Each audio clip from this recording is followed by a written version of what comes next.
We are live, folks. I have Adam Barkomenko who has joined us. He has braved chaos to be here, folks. Literally, we were supposed to start at 5, but there was car accidents, dogs, babies. But Adam is a trooper. He made it. Had I known, I would have said, "Bro, just delay." But he's here. Adam, you know him, you love him. If you don't know him, Adam is an American political strategist. In 2016, he served as a national field director for the DNC.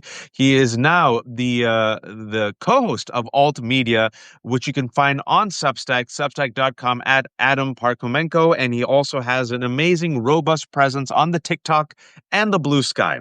And he is a person who's he's been inside the DNC. He knows the players. And he knows what works, what doesn't work, where they've gone wrong, where they've gone right.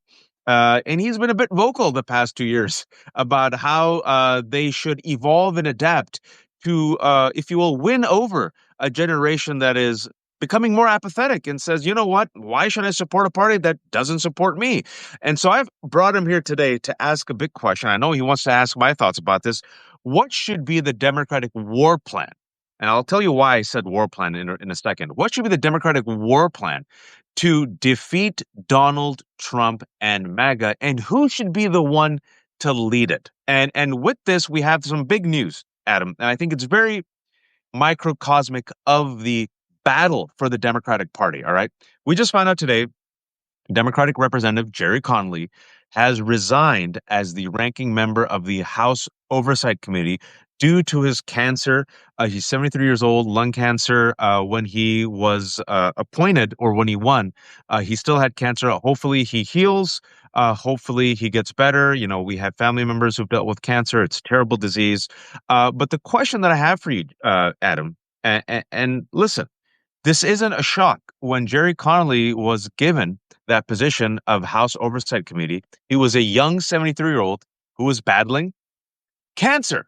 The other person who was put her name in the ring for that position, that very influential position, was AOC. AOC has 1 million+ people on Instagram. Jerry Connolly had about 4,000. Up until literally like this week, Jerry Connolly's team still did not teach him how to use Zoom or position the camera. And all of us were saying, respect to Jerry Connolly. But why is Jerry Connolly the head of the House Oversight Committee and not AOC? And Nancy Pelosi, God bless Nancy Pelosi, but Nancy Pelosi was sick. You remember that? And Nancy Pelosi from the hospital bed whipped up the votes to get Jerry Connolly that position instead of AOC. So using that as an introduction for the war plan, the leadership, the vision, your thoughts about Jerry Connolly stepping down. First of all, Waj, I think you are one of the smartest minds in this country. Doesn't matter No, what side sir. of the aisle you're on. I'm so glad to be here. This is just the second time I've done one of these, and I have a lot of thoughts on this. First of all, I've worked with Nancy Pelosi for years, and what I like about Nancy Pelosi is she didn't push back or have any issues with the fact that I supported AOC over Jerry Connolly for that position. Living here in Virginia the same way that you do, Connolly has been a powerhouse in the area that he has been in for years. And we've now had 2 members that have gotten sick and I think done the right thing, right? Republicans, we learned in the last 12 months, a number of them were on Alzheimer's medicine and some of them were missing votes and so forth. And we've had 2 members from Virginia that have acknowledged their health issues and have done the right thing for the country. If I were Jerry Connolly prior to this, I would have stepped aside and said, hey, I'm in Congress, but I think that we need to pass the torch to the next generation, to AOC. But here we are today, and there is absolutely no reason why AOC should not have that position. But with respect to Jerry Connolly, I hope this is one of those things where something gets better, but he did the right thing at the same time at the right time. And we wind up in this position where the torch was sort of passed naturally. But we've got to move on, and I was one of But those Adam, people. actually, the torch hasn't been passed on because Jerry Connolly asked 7-year-old Representative Stephen Lynch to take up the oversight responsibilities until next election. It's just insane. And I mean, I think we have to ask ourselves as a party, like, if we truly are this sort of like diverse, everyone in, we want people pissing out, not pissing in. Why do we continue to do everything we can to stop people like AOC? I was sort of critical of AOC when she got to Congress and she was protesting outside of Nancy Pelosi's office and so forth. And then I watched her, and she really has done a good job balancing everything. You know, she stays true to herself, but at the same time, she has navigated Washington quicker than almost any young member that I've ever seen. So I think there's only one choice for this position. It's her. I wish him the best of health, but knowing him, the fact that he came out and acknowledged this issue and said he's not running again, where we literally, in Virginia, have 1,000 people that are dying to run for these seats and so forth. Right. Probably says a lot about the dire situation, but at the same time, he can't continue to split the baby. You know, I think he should have done this and said, "I'm getting behind AOC. Let's put her in the position." I agree with you. Into splitting the baby, I think that's a really good analogy because I was talking to some folks, we're in Virginia. It reminds me of 2012. I have some gray hairs. You remember the young bucks of the Republican Party, right? Okay, these were some of the names, folks. Eric Cantor, Kevin Johnson, and Pat Ryan, right? Paul Ryan, excuse me. They even wrote a book together. And Eric Cantor then and the Republican Party in 2012 said, "Hey, you Tea Party folks, you guys are fringe. You guys are extreme. We're not going to pay attention to you. We got this. We got the donors." And then you remember that shocking election. Cantor's gone, and who takes it? Right? It was Brett. And I see 14 years later, the reverse happening on the Democratic Party, where, and folks, not both sides, AOC is nowhere near as extreme and nutty and freaky and racist as the Tea Party folks, but this type of insurgent movement that represents the anger, the passion of the people, that is not reflected by the base that Democrats think it is. The people who are wealthy, the people who are the donors, the center left folks, right? It ain't that. If you saw the head-to-head matchup between AOC and Schumer by Politico about 2 weeks ago, AOC is crushing him, right? So we have the splitting of the baby here, where I think it was a natural fit for AOC to be House Oversight. I mean, like, easy. They gave it to Connolly because they said, "AOC, you stay in line and you might be a bit too radical." They gave Debbie Dingell, who is 70 plus. We love Debbie Dingell, Michigan, head of communications. They didn't give it to Jasmine Crockett, who has been crushing it, right? So here we have now this battle, okay, splitting the baby. And speaking about the Democratic war plan, the reason why I chose that very deliberately is last week, I'm going to give you a quote. This is Senator Elisa Slotkin from Michigan. She argued that the Democratic Party needed to, her words, lose its, quote, weak and woke reputation and effing retake the flag and adopting a goddamn alpha energy. And that's her Democratic war plan. Before we continue, your response. Well, that's a great question on a number of fronts. I think, first of all, look no further than a few years ago, we had a guy named Chap Peterson, right here in Virginia, who sort of represented what was considered kind of a conservative district in the state Senate for years, and he was beat in a primary by somebody named Saddam, right? So when we talk about AOC and the Democratic Party, I think we're like so focused on the fact that we inside DC know who can win and who can't win, as opposed to treating each election differently, right? That's right. It is up to the voters. And so the war plan, the reality is it's up to you. Like, Ken Martin's a great guy, but like, it is up to all of us to come out and do what we need to do to stand up and and play our part in this process. We don't control the Senate, we don't control the House. When we flipped the House last time, it was a much larger majority that the Republicans had. This is the smallest majority that they've ever had. There's no reason why we should take back the House, assuming elections go as planned, Assuming and assuming we have free, fair elections, correct? Yeah. 500 plus days. And I saw in the comments here a couple of questions in terms of like who can replace Connolly in terms of a seat and that kind of stuff. There will be a primary in Virginia, and he's committed to serving out his term through January of 2026, and so forth. But I really do think it's time for people like Jerry Connolly to step up and really cement their legacy. Right? Don't go out like Dianne Feinstein. Dianne Feinstein did all this incredible work for years, and it was just obliterated by the Yep. decisions that she made at the end. And Jerry Connolly has voted right, 100% of the time. But like, do that and do a hybrid and support a diverse group of people, but also people that clearly are pulling crowds. Republicans win over and over because they speak to their base. What does AOC do? She speaks to our base. And you That's right. see people showing up in the tens of thousands because they want to hear from somebody who talks to them. And Elisa Slotkin also, remember, the Democrats chose her to respond to Trump's whatever that was, State of the Union, gave the most uninspiring, bland, milk toast, safe, centrist speech. I don't remember a word from her response. In addition to her war plan, which is, so stop talking about what is it? Lose its quote weak and woke reputation. She also then mocked and kind of ridiculed AOC and Bernie, saying they got to stop with this oligarchy. No one knows what oligarchy means. Meanwhile, AOC and Bernie on their anti-oligarchy tour are going to the Rust Belt, going to red counties, and breaking records. So it seems to me, what this is my take on this. Like, what is not a good war plan is following Elisa Slotkin, because Elisa Slotkin, CIA, center, left, Michigan, playing it safe, listen to overpaid consultants, is using Adam the same bad faith Republican framing to attack her own base. Like, I want Lisa Slotkin to tell me, what does she mean by woke? Like, define to me what woke means, because to me, when I hear that, Adam, that means black people, which is the base of the Democratic Party. I'm sorry, Democrats, your shadow is black. You can't run away from it, especially black women.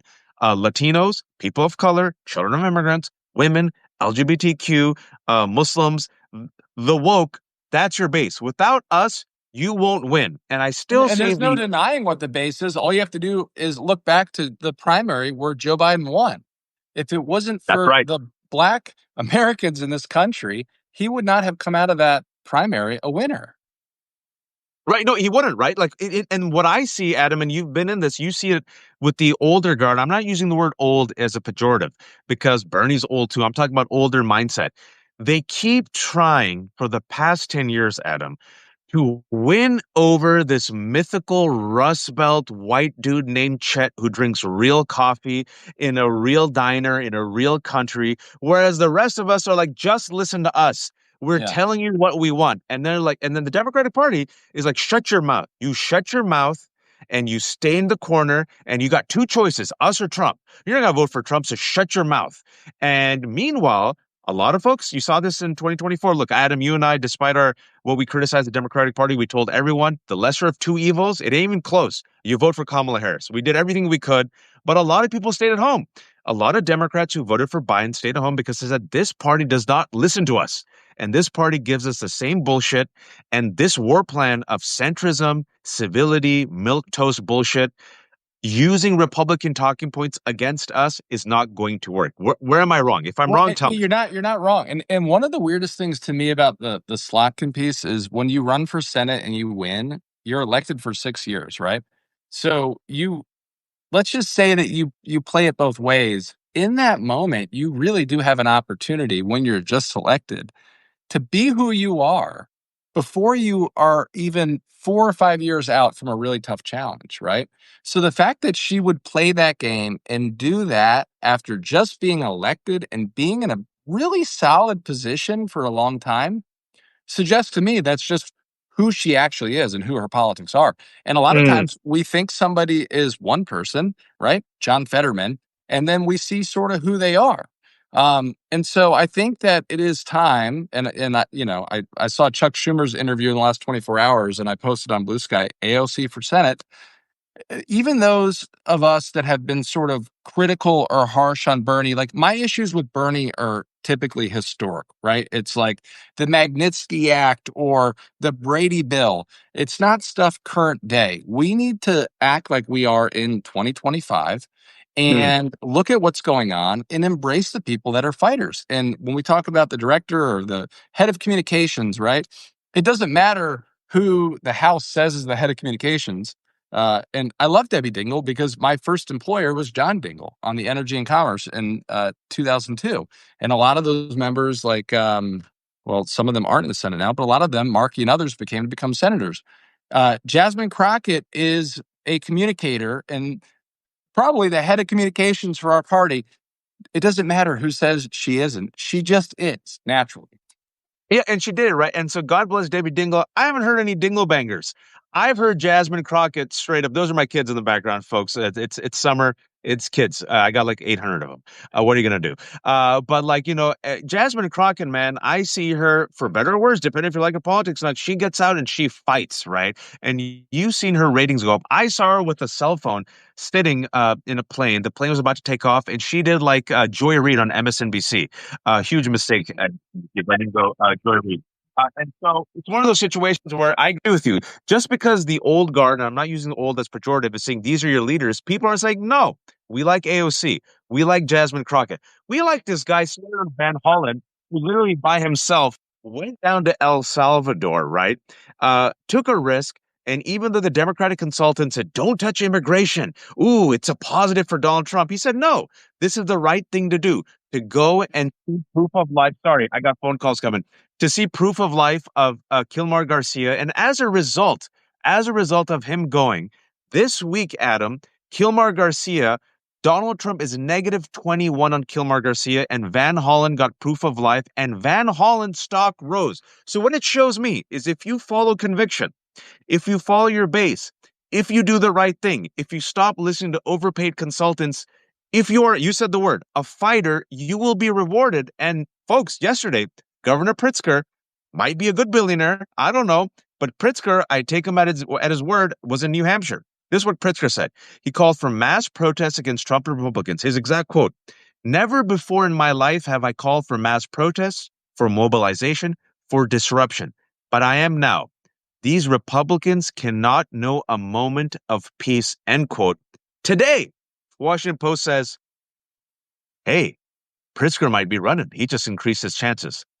Break down the war plan of Pritzker versus Slotka, because I that's mean, the yeah, thing of debate it's right sort now. of all of them, right? Like Andy Bashir is saying the right stuff every single day, and he's doing that from a state that doesn't look anything like, you know, our friend in California, who is the governor, who feels the need to call this a distraction, which is Bashir's crazy. from Like Kentucky, folks. Democratic Gavin governor. Newsom calls this issue a distraction, right? And I actually think that Van Hollen did a really great job the way that he sort of balanced this. I mean, first of all, he did the right thing, but secondly, he said like his job is to protect the process and make sure that somebody has a process, and this is his constituent, doesn't care who he voted for.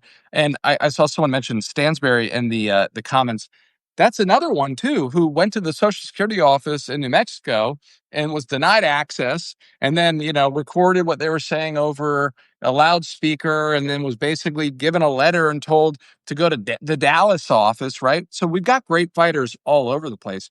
But when we talk about rewarding Democrats for doing the right thing, I cannot figure out for the life of me why people can't be a Cory Booker, right? Cory Booker probably raised three, four, $10 million after being out there for 24 hours, right? The longest since, beat Strom Thurmond.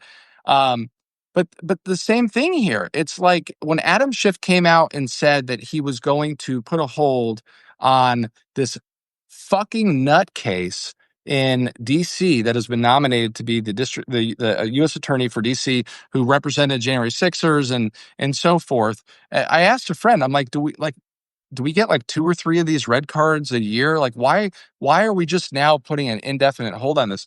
We can do that with everybody, Yeah, right? So that's like, right. why are we not playing like Mitch McConnell all the time? I cannot for the life of me figure that out, but we need to lift up those that are doing the right thing. And then I will say this too, because I like the senator from Hawaii, but I don't like that he was one of 10 that did something wrong and was behind Trump. So I find this like a little bit, I almost feel bipolar. It's like, how do I lift up somebody and be there for them in the moment when they're doing the right thing? When 2 weeks ago, I feel like they abandoned us. I would like us to just be doing all of this at the same time all the time and have their backs. So this is my take then, because you said right before we press live, you wanted my thoughts on the war plan. My thoughts on the war plan, folks, is you take them to the mattresses. to quote Godfather.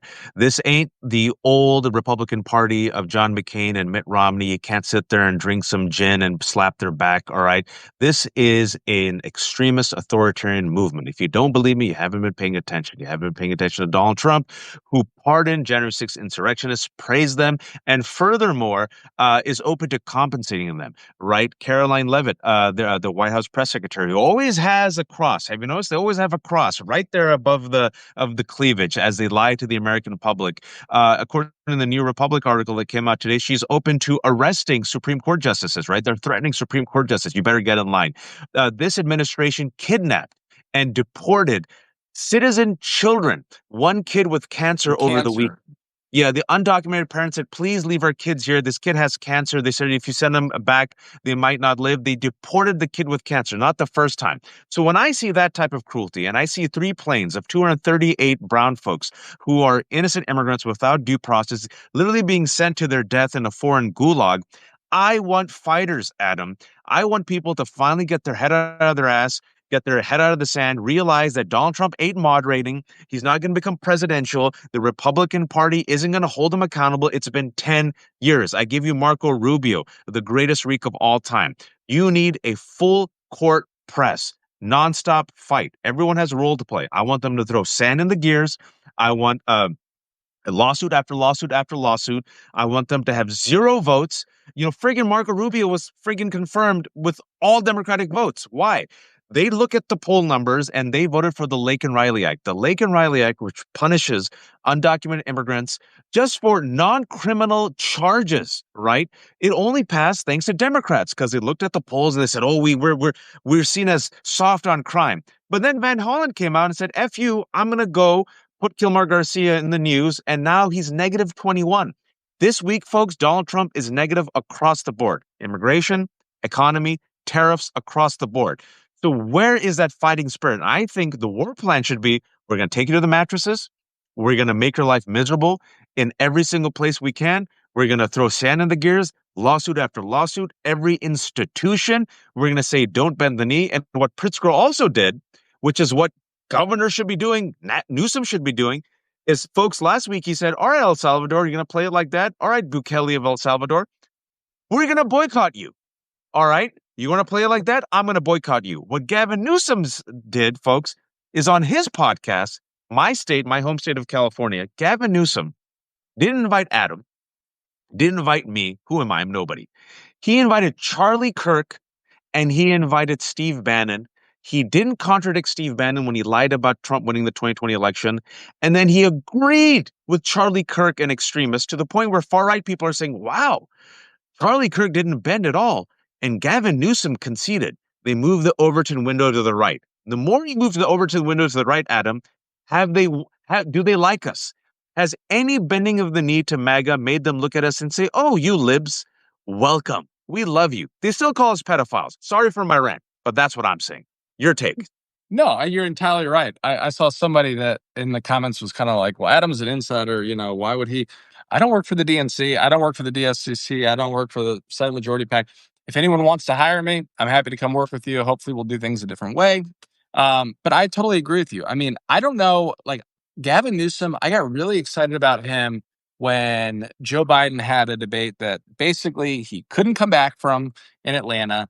And he spoke from the heart and basically just said, fuck off and pushed back in a way that I thought Democrats should push back. But then I see him do this and it's like, this is not the same guy. Like what his play is here, maybe he thinks he needs to be sort of like a Trumpy Democrat or something like that. It ain't going to work. What we need is people that are doing things like Jasmine Crockett and JB Pritzker and AOC and Strasburg and others. But I don't know, man. It's a really frustrating situation, especially as somebody who sort of comes from the Clinton world. And, I understand that my politics sort of, when you work for someone for 15 years, you're sort of branded at the hip and aligned as like, you're that person. I think I've become a lot more progressive since then. But, my dad's from Ukraine, my mom's from England. I was born in Washington, D.C. I'm first generation. My dad came over on a cargo ship through Ellis Island, and I'm lucky to be here. And, I have no fucking idea if I'll be here 3 months from now under this administration. I'm sure they'll say that I was born in Ukraine and I have no right to be here. But It is time to act and fight like we have lost everything, Yeah. because we have, and we've got nothing, and take to the mat, as you said, and be real about this. And by the way, I will say, I think Ken Martin is going to be and will be a fantastic chair. With that said, like, the fact is like, he can't control anything, right? He can't tell anybody in this party what to do. He is the chair of the party, and we elect a chair of the party when we don't have someone in the White House, because the White House appoints the chair. But the reality is like, there's no real authority there. They're sort of, they're a figurative. So, but this comes down to everyone stepping up, and I do believe at the end of the day, it's going to take a general strike. And whether that's coordinated, I think it's going to need labor. I think labor's got to be involved, but I think we need a general strike. And that's what's going to shut this down, and that's what's going to change things. Yeah, so I think it's like Royal Rumble where it's all up for grabs without people admitting it. I think there is a realization within the Democratic Party that there's a vacancy of leadership. And without people saying it, I think people are showing you through their actions, right? They're saying the right thing. Oh, yeah, Schumer. Yeah, he's the leader. Oh, yeah, Durbin, who made the right decision. I think under pressure, he thought about it and he stepped down. Thank you, Senator Durbin. But I think without telling you, they're showing you. Democrats are showing you, we realize there is a vacancy for the soul and identity of the party and the future of the party, and also for 2028. So you're seeing fighters pretty much pick their lanes. So you're seeing Pritzker respond to Slotkin. And Pritzker said, oh, I'm going to use my whatever weight I have, whatever weapons I have to attack. I got rewarded. Oh, I'm going to be balls out and say Republicans cannot know a moment of peace. I got rewarded. Van Hollen said, I'm going to be the only senator to go. I think he should have been joined by a bunch of senators. After Van Hollen did it, you remember a week later, Senator Ed Markey, brought together, like, I think a bunch of Democrats, including Ayanna Pressley, and they visited these poor immigrant students detained in Louisiana, Mahmoud Khalil and also Rameza Ostrich. Folks, in the United States of America, Rameza Ostrich, 30-year-old grad student from Tufts, is detained for a thought crime because she co-wrote an op-ed for Tough newspaper, the college newspaper, and they detain her in broad daylight. Masked ICE agents, right? These ICE agents, folks, came to a school, lied to the authorities, and said, "Oh yeah, the parents allowed us to interrogate them." And the school principal said, "I don't think so." They called the parents, realized the ICE agents were lying. That's what's happening right now. They're going after our children. So I don't need a milquetoast centrist when they're going after our kids, our Constitution, against women's rights, right? I need a fighter, as literally measles is increasing, as they're friggin' cutting, free vaccines for kids. That's happening, folks, right now, right? Measles is spreading, something we've been warning about on Mary Trump's show. We come on Nerd Avengers for a long time. So I think this is a battle for the soul of the party. Like you said, splitting the baby. Reminds me of 2012, where Republicans establishment was kind of punched in the mouth, like, oh shit, they were supposed to follow us, but they didn't. Uh, and I think it's the fighters, Adam. Who do you think? Because now you're independent. Who do you think right now? You name some names. I'm not saying you're putting your hand in the ring for these people, but who do you think represents the passion and the vigor and the anger of the base right now? I think it is the people that we love hearing and seeing videos from, right? It's Maxwell Frost. It's AOC. It's Jasmine Crockett. It is the congresswoman from New Mexico, who on numerous occasions now has done the right thing. And what's interesting to me is, a lot of times, the people that we feel aligned with, we're learning their names for the first time, right? It's like, oh my God, this is a Democrat? This is a Democrat from Washington State? Like, and then all of a sudden it's like, this person won this primary and they've been elected for 4 years. That's who it is. And there's others, right? There's Pritzker. Again, maybe there's a good billionaire there. But Andy Bashir, I think what's interesting about him, and I go back to him because he's a friend of mine, is he doesn't have a team. He's got one guy that works with him, Eric Hires, who in 2000 delivered Michigan as the state director for um, Joe Biden. And if you go back to when Andy Bashir was elected, he beat a guy who was a sitting governor in Kentucky, who was referred to as basically like the next Trump, like a junior Trump, right? And it was like a big deal. And when he ran for reelection, And he had Hadley and all these other incredible authoritative surrogates out there. He ran on being pro-choice, Yep. in Kentucky, Yep. in an off year. These are not states that are having elections in even years. So I think there's a number of incredible people, but at the end of the day, there's a handful of them who seem to really be out there every single day. And then, we've got some older folks who do whatever they can. When Green steps up during the State of the Union and, Which raises is his cane, I had hoped that every single member would walk out with him. That's what I want to see. And to, even in the last week, you've got a Republican congressman calling him a boy. Um, 70 uh, year old Representative Al Green. Wow. and they asked, when he came out, what's going to happen to him? He said, I don't care. I did what was right. And that reminds me of people like John Lewis. And you know what, folks? 10 Democrats, 10 Democrats joined Republicans to censure Al Green. That's how disgusting and pathetic that old guard establishment is, that 10 Democrats joined Republicans to censure Al Green for standing up to Donald Trump spewing lies and hate and he was trying to defend Social Security and Medicare. I think the Andy Bashir angle is really good. And I want to focus on three folks because the Elisa Slotkins, the Gavin Newsoms, the Bill Maher's, the James Carville have said, throw the woke under the bus. Translation, LGBTQ, women, immigrants, people of color. Go white, go MAGA, go Joe Rogan, right?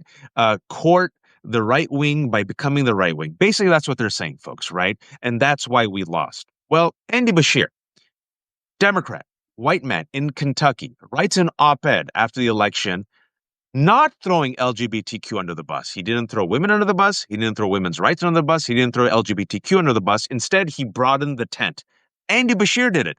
And Kentuckians were like, he's a good guy. Mallory McMorrow, Michigan, same thing. They attacked her with these horrific lies. She could have thrown the LGBTQ community under the bus a couple of years ago. She went viral because she used her identity to create what? A And by big the way, tent. I saw that clip of her and I posted it and it got 20 million views the day I posted it. And by that night, she was on everybody. It was like Rachel and, the whole But crew. but it shows you that you could be in a Rust Belt state, you could be in a swing state, you can be in a red state, and you don't have to throw people under the bus. You don't have to throw the woke or the DI under the bus. You can lead with values. It You just also have to shows you what message I it. think is like almost like one of the most important things is like we have incredible talent. We have a bench, right? And starters. They don't. But like a lot of these people, we don't hear about them until we find these sort of like local clips of them speaking on the state house or That's right. senate floor, and then highlight them, right? But those are the people. This is exactly what has to happen in terms of replacing Durbin, right? We have opportunities here, and I will say, I can't stand the guy, but to his credit, I'm glad that he did it, this week, as opposed to 6 months from now, where they try to game it out and have their person ready and all that kind of stuff. It's open season. So I'll give him credit for that. But like, these are the people we need to find. And also, I want to mention Tim Walz. We didn't know of Tim Walz. Tim Walz is a highly popular governor of Minnesota, super progressive, Rust Belt, hunter, white dude, coach, straight man. Makes the case for progressive policies, implements them, fights for it with a narrow majority, is rewarded for it, came out as a fighter. People heard him. They're like, this guy's dope. Make him the VP, right? Maxwell Frost, Florida. What did he say? You mentioned Maxwell Frost. He said something which I praise. I said, listen, Maxwell Frost in Florida, different different realities for different places, a huge country. He said, listen, you all who voted for Trump, I'm sorry. He lied to you. You got played. Now you've learned. Come back to us. Big tent. Let's take on the corruption. And Jasmine did the same, right? She had a That's great. great. I think it was with Increase the ranks. Adam Mockler, like a couple weeks ago, and she basically said, like, look, we've all been in a relationship where we've been lied to, we've been played, we've sort of like stuck with it, and then like it's taken us a couple times, we figured it out, but like that's okay. We've been there, we've done that, and like we can break up with this and we can move on. A part of me folks, I'm just gonna keep it real, right? When you're a person of color enduring Trump and Trumpism, you can't afford that type of civility because it comes after our communities. You're Muslim, you're black, you're immigrant, you're woman, you're transgender, right? So when people say just be civil, you're like, yeah, you can say that and you can be chummy with them during the White House Correspondents' Dinner and drink your alcohol. It's because your communities are literally not under threat. But even when I say that, part of me, Adam, says I want to be like Batman from the end of Batman Begins, where he tells Ra's al Ghul, I won't kill you, but I don't have to save you either. Then there's another part of me that's like Bugs Bunny. I'm sitting here chilling, trying to like live my life, but you, Yosemite Sam, and Elmer Fudd are hunting me, and then you fall in the trap that you created for me. Okay, I won't push you in the trap, but you fell in the trap, right? But like I always tell people, I'm not a sociopath, believe it or not. I don't need you to suffer in order to feel great again. In fact, I don't want you to suffer in order to feel great again, right? I want you, even if you're MAGA, if you're listening to me right now, I want you to be successful. I want your kids to have healthcare. I want your kids to have economic success, right? I don't need you to suffer to feel great again, even though you need me to suffer to feel great again. But despite all that, I know, even though there's a part of us that says, okay, we have to crush these people, right? I know it's smarter politics to capture and convert, Adam. Capture and convert. And I know with AOC, she realized a lot of people who voted for Trump also voted for me. Why? Oh, because I call out the corrupt system and I'm willing to take on the establishment. So I think the right message, I've been saying this for a year, the message that'll win is it's the 99% versus the 1%, the rest of us versus the elitists, the average Jose versus Elon Musk and the Broligarchy. They're coming after your Social Security. They're coming after your Medicare. We should tax the rich. That's what should be the message, I think. And the reason why I think there's a split between the old guard and the new guard is the old guard, like Schumer, I'm sorry to say, Adam, is beholden to the donors and funders. Your take on this? Well, you don't have to apologize to me because I have a petition going where I think he should resign. Um, Yeah, and I think, look, I'm not going to say like he should step down. I think he should, but like what he does from there. But we need new leadership, and that's very clear. That's clear when he cut a deal with Trump, and that was it. This is a guy who likes to elbow everybody to get in front of every camera. And I think that as Democrats, in addition to a general strike as Americans, we need to hold his feet to the fire and remind Schumer every single day that we want him to step down. And it's as easy as that. We've got some great people that would be great leaders in the Senate. And Chuck Schumer has got to fucking go. So I'm I agree. very straightforward on this. Wholeheartedly. Wholeheartedly. And Yeah, he and proved it, Adam. He proved it. He failed the party. He threw the party under the bus. He did a 180 on with a them. layup. I mean, it's like it reminds me of the governor of New York, right? There were like 10 people outside of New York who had ever heard of the governor of New York, and all of those 10 people hated her, right? And then she gets this opportunity to weigh in and deal with Mayor Adams, and she misses a fucking layup. And so, again, I don't know, maybe we've got too much coming from here. Look, I will also say I like Hakeem, but Hakeem has done a couple things that have really pissed me off too, right? So I still have him out there, and I believe in him, but Schumer's got to go. Hakeem has got to step up to the moment, and we can't be dealing with the Kathy Hochuls of the world. I don't think Hakeem will, unfortunately. I hope I'm wrong. I hope you're right. I just don't. I think he's too embedded in that old world. I haven't seen it, and when he tries to be authentic, it comes off fake, man. But I hope I'm wrong. And when I say, someone said we need young blood. Bernie's old. I don't care if you're old, young, rich, poor. I just need a fighter. Pritzker's a billionaire, right? Just give me a fighter. Maxine Waters is old. Give me a fighter.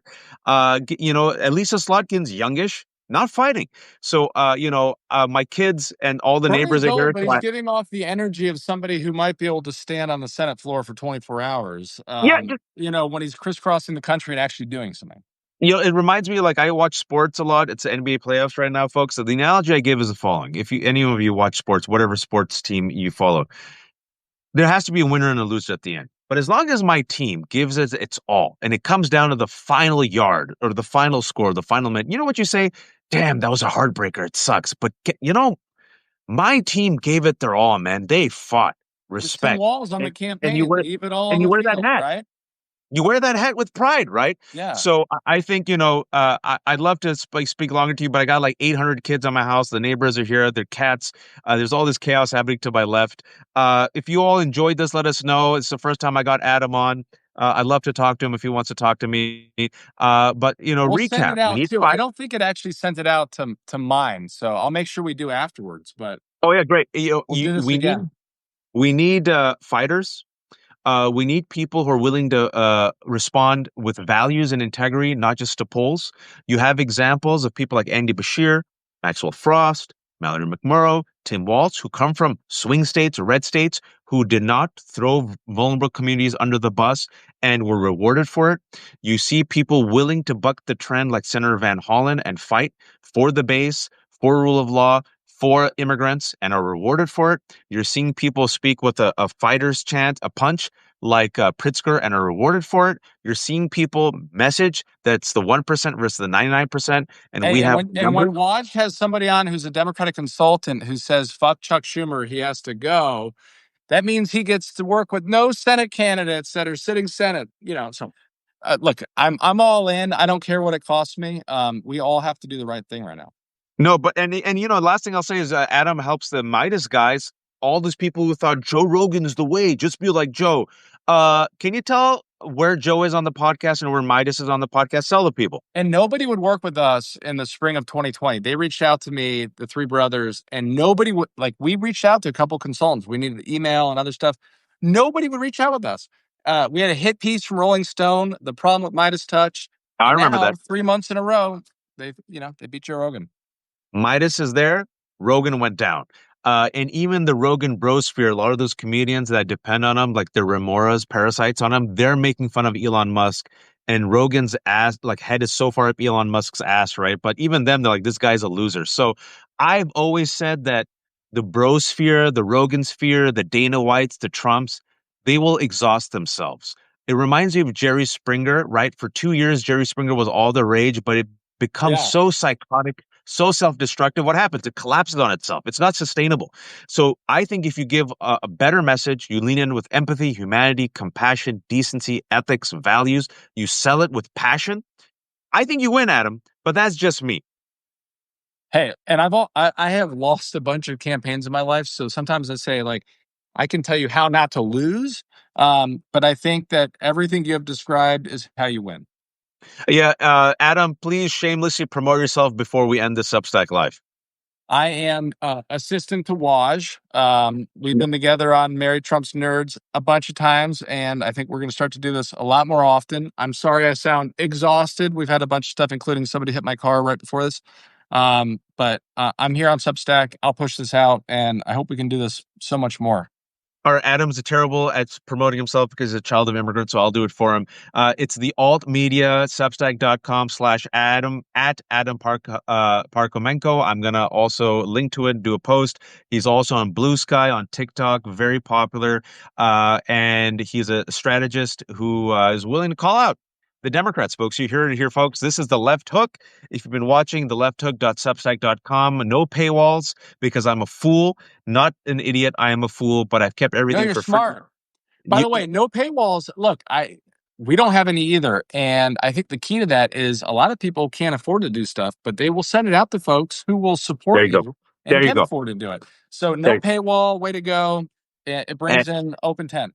yeah, because we have to fight fascism, folks. And so as we end, be kind to yourself, be good. Everyone has a superpower. Say something, do something, run for local office, folks. Seriously, run for local office, talk to your kids, be empathetic, and please, oh, please, don't be a fascist. Until next time. Take care, Adam. Thank you so much, man. I You hope you too. feel better. I Thank had you. no idea that you just literally No, no, escaped an no. We're accident. good. This was Adam fantastic. The comments literally are comes great, up to by the me. way. You have He's like the like, most amazing people here. yeah, no, thanks everyone for joining us and go subscribe to Adam's Substack. Take care, everyone.